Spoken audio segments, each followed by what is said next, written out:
Hello hi అండి. Welcome back to our channel Devi's diary. ఈరోజు మన డైరీలో రెసిపీ ఏంటంటే నవరాత్రుల స్పెషల్ బొబ్బట్లు ఎలా తయారు చేసుకోవాలో చూపించబోతున్నానండి. ఏ విధమైన పప్పులు నానబెట్టకుండా చాలా ఈజీ మెథడ్లో క్విక్గా తయారు చేసుకునే ప్రాసెస్ అయితే చూపించబోతున్నాను. అండ్ ఫస్ట్ టైం కనుక మన ఛానల్ చూస్తున్నట్లయితే వీడియోస్ని లైక్ చేయండి, అలాగే మీ ఫ్రెండ్స్కి రిలేటివ్స్కి షేర్ చేయండి. ఇప్పుడు బొబ్బట్లు ఎలా తయారు చేసుకోవాలో ప్రాసెస్ చూద్దాము. ముందుగా ఒక మిక్సింగ్ బౌల్ తీసుకొని అందులోకి 2 కప్పుల వరకు మైదా పిండిని యాడ్ చేసుకోండి.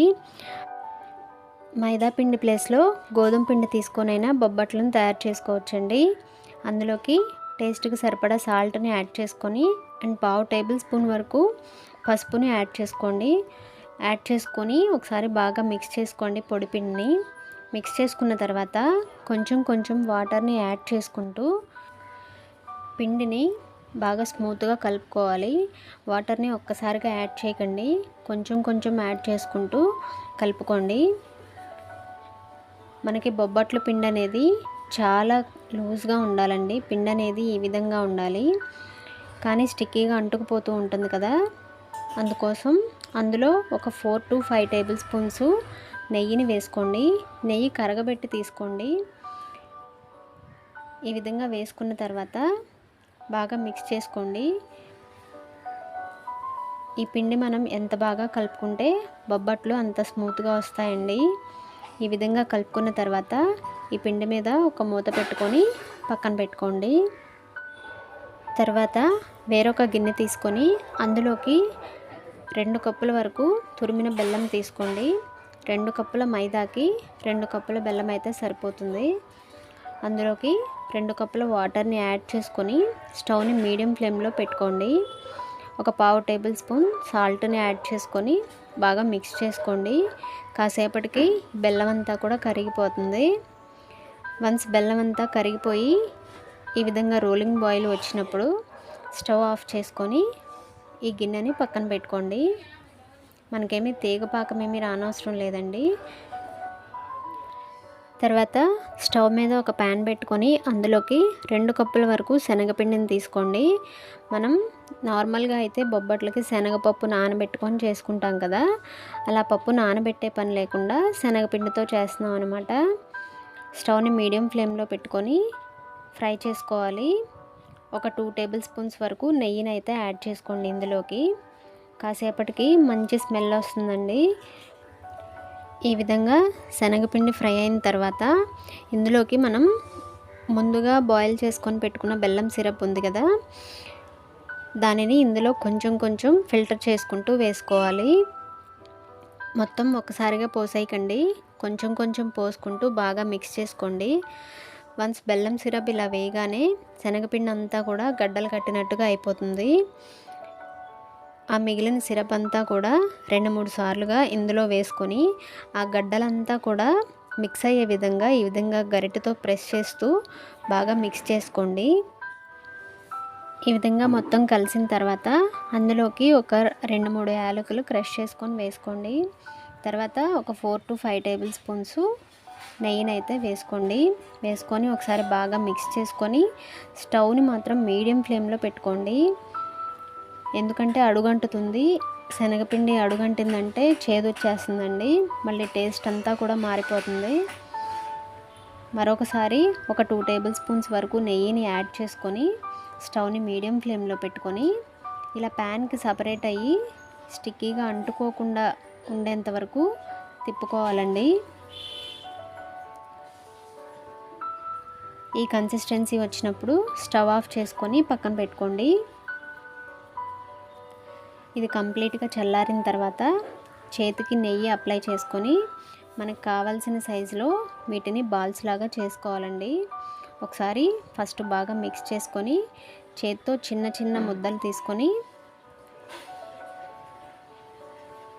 ఈ విధంగా చేసుకొని ప్లేట్లో పెట్టుకొని పక్కన పెట్టుకోండి. తర్వాత మనం ముందుగా మిక్స్ చేసుకొని పెట్టుకున్నాం కదా మైదా పిండి, ఆ మైదా పిండి కూడా ఒకసారి చేతికి నెయ్యి అప్లై చేసుకొని ఒకసారి బాగా మిక్స్ చేసుకోండి. పిండి అంతా కలిసే విధంగా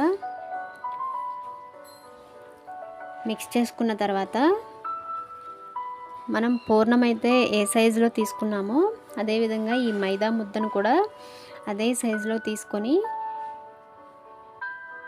మీకు బటర్ పేపర్ ఉంటే బటర్ పేపర్ వేసుకొని చేసుకోవచ్చండి. లేదంటే ఇలాంటి ఒక కవర్ తీసుకొని ఆయిల్ అప్లై చేసుకొని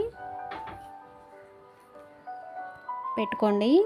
తర్వాత ఆ మైదా ముద్దని కొంచెం పెట్టి చేతికి నెయ్యి అప్లై చేసుకొని మనం ముందుగా రెడీ చేసుకొని పెట్టుకున్న పూర్ణం ముద్దని ఒకటి పెట్టి ఈ పూర్ణం అంతా కవర్ అయ్యే విధంగా ఈ మైదా ముద్దని అడ్జస్ట్ చేసుకోవాలండి. ఈ విధంగా అడ్జస్ట్ చేసుకున్న తర్వాత వీటిని మళ్ళీ టర్న్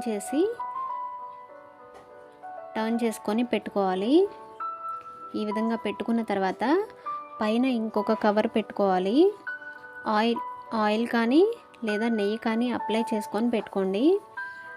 ఇంకో కవర్ వేసుకున్న తర్వాత చేతితో ఈ విధంగా స్ప్రెడ్ చేసుకోండి. చేతితో అయినా స్ప్రెడ్ చేసుకోవచ్చండి, లేదంటే మన చపాతీ కర్ర తీసుకొని దాంతో కూడా స్మూత్గా స్ప్రెడ్ చేసుకోవచ్చు. చాలా ఈజీ అండి, పెద్ద కష్టమేమీ కాదు. 1-2 సార్లు ట్రై చేశారంటే ఈజీగా వచ్చేస్తుంది. ఇలా చేసుకోవడం వల్ల మనకి బొబ్బట్టు అనేది ఎంత పలుచగా కావాలంటే అంత పలుచగా కూడా వస్తుంది.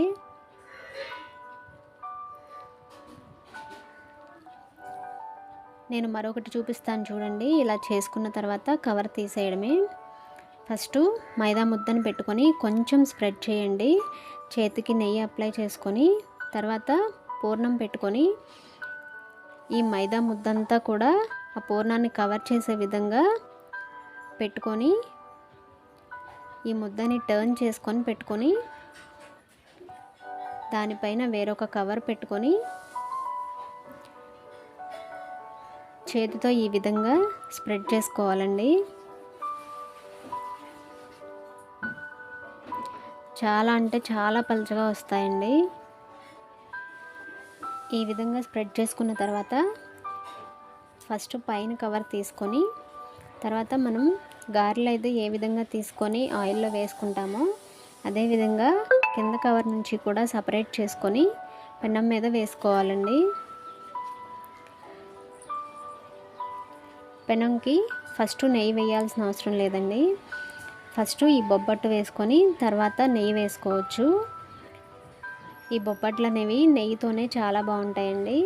ఇన్ కేస్ నెయ్యి అందుబాటులో లేకపోతే ఆయిల్తో అయినా చేసుకోండి, చాలా టేస్టీగా ఉంటాయి. కింద పైన కూడా టర్న్ చేసుకుంటూ మీడియం ఫ్లేమ్లో పెట్టుకొని వీటిని కాల్చుకోవాలండి. అంతేనండి, మన బొబ్బట్లు అయితే రెడీ అయిపోయింది.